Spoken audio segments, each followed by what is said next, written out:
Paano ko napakinabangan ang lubo na battery ng cellphone? Panoorin ang full video repair.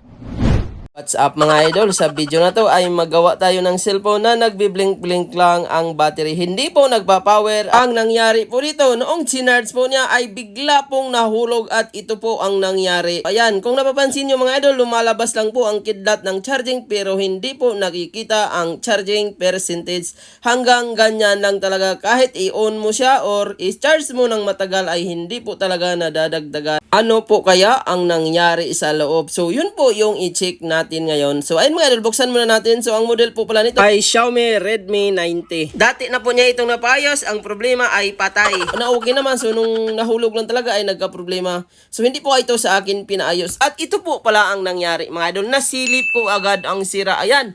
Kung napapansin nyo po, naputol po ang pinaka-flex ng battery. Possible po nito noong pagkahulog dahil yung pinaka-adhesive po niya sa gilid-gilid or yung pinaka-tapal or tape niya mga idol ay hindi po nakadikit. Kaya kapag nahuhulog, nagagalaw ang battery, pati ang flex natatamaan. Kaya ang nangyari, puro kidlat na lang dahil ang battery niya ay naputol na lang. So tanggalin po natin ang mga screw at mag-shoutout tayo rito. Ayan, lahat at sa lahat ng ating viewers na nanonood ngayon, shoutout sa inyong lahat. Ayan mga idol, kung napapansin nyo po, kitang-kita po talaga ang problema niya. So hindi mo pa natanggal ang mga screw at nakita mo na kaagad ang issue. So possible nung pagkahulog mga idol, naputol po yan. So ingat-ingat mga idol, lalo na kung naka-charge, mataas ang nilalagyan at kapag nahuhulog yan at nauga ang battery, pwede talagang maputol. So kagaya nito mga idol, dati na itong pinagawa, so malamang natanggal po ang battery nito. Kung napapansin nyo, medyo kulubot na po siya, pero original battery pa ito mga idol, kaya hindi muna natin itong palitan. So i-check po natin dahil full charge na po ito nung pagkuha daw niya at bigla daw nadulas. So ayan, kitang-kita po yung punit mga idol. At paano ba yan solusyonan? So dito mga idol, ayan, naghanap po ako ng paraan na hindi natin papalitan. So kung meron kayong mga lubong battery kagaya nito mga idol na napapakinabangan pa yan. So paano ba nasabi na mapapakinabangan pa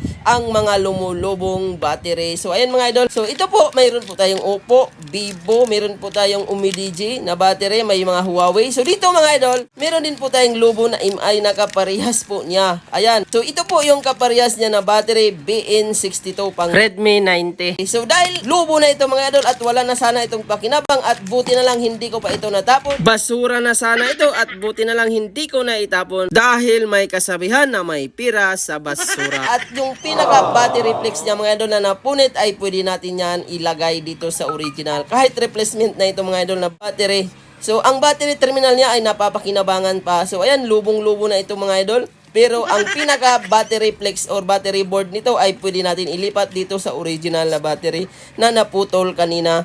So ayan mga idol, paano din ba yan solusyonan? So una mga idol, tanggalin natin yan. Kaya mga idol, kung meron po kayong mga lobo-lobo na, so maganda itabi nyo muna saglit. Kung may naghahanap po na naputol ang battery ay pwede pa talagang mapakinabangan yan. Dahil ang terminal po niyan mga idol na flex ay hindi po napuputol. Although pwede naman natin i-jumper yun mga idol, pero kung magalaw lang po ng konti ay pwedeng masira din agad. So mas maganda na buo po ang ilalagay natin kahit replacement na. Gamit po tayo ng LED. So ayan, tanggalin natin mga idol. Iyon po ay tinatawag na battery board o battery flex. So, dyan po nakakonekta ang positive at negative. So, ayan, kung napapansin nyo po ang laki na po ng lubo, pinagpalitan ko na po ito dati nung may nagpapaayos sa atin. At ayan mga idol, ito po yung kaputol niya at ilipat po natin ang pinaka original na battery. Tanggalin po natin yung naputol. Same procedure lang mga idol. Ayan, tastasin po natin at tanggalin natin yung kaputol niya. So, madalas kasi nito mga idol, kung nahulog-hulog talaga, ay possible na matamaan ang pinaka battery flex. So, mag-apply po tayo ng Max at ayan, hinangan po natin, tanggalin natin ang positive at negative.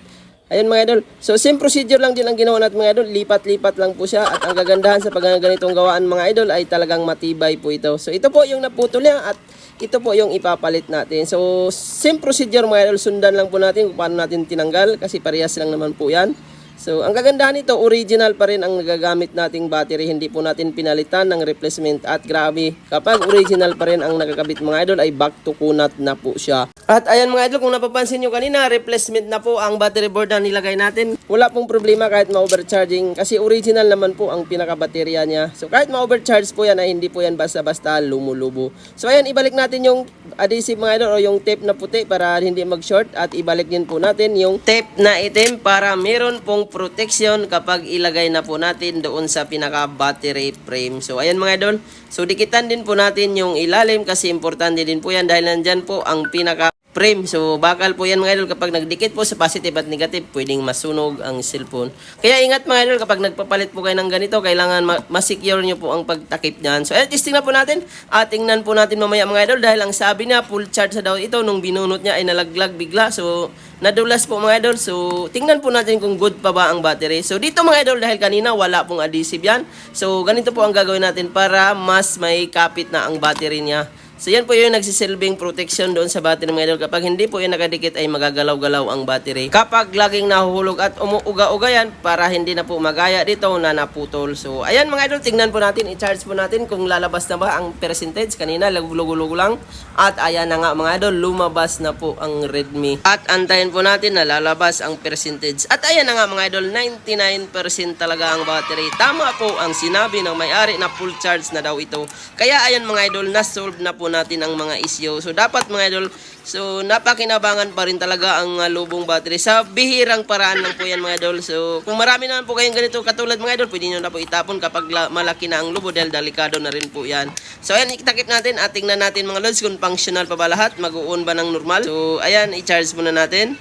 So maraming salamat po sa 60k subscriber. So sana mga idol, i-support nyo po ang ating channel. Ayan, meron na pong laman at i-on na po natin mga lods. Tingnan po natin. Huwag nyo pong kalimutan mag-subscribe sa ating channel at pakiclick ang notification bell para lagi kayong updated sa ating mga video. At ayan na mga idol, normal na po siya, wala na pong problema, nag-uon na siya, meron na pong 99%. Normal din ang touch, wala nang problema. Ang charging, quick charging na rin at wala na po itong ibang issue pa mga idol at napaka-satisfied na gawa nito at sobrang nagpapasalamat ang may-ari. Kaya mga idol, kung meron po kayong mga ganitong problema, mag-PM lang po kayo sa ating FB page. So ayan mga idol, meron pa tayong extra na Vivo, so hindi ko po ito tinapon, baka may maghahanap pa nito. Maraming salamat po sa panonood. Tapos na po tayo. See you on my next video.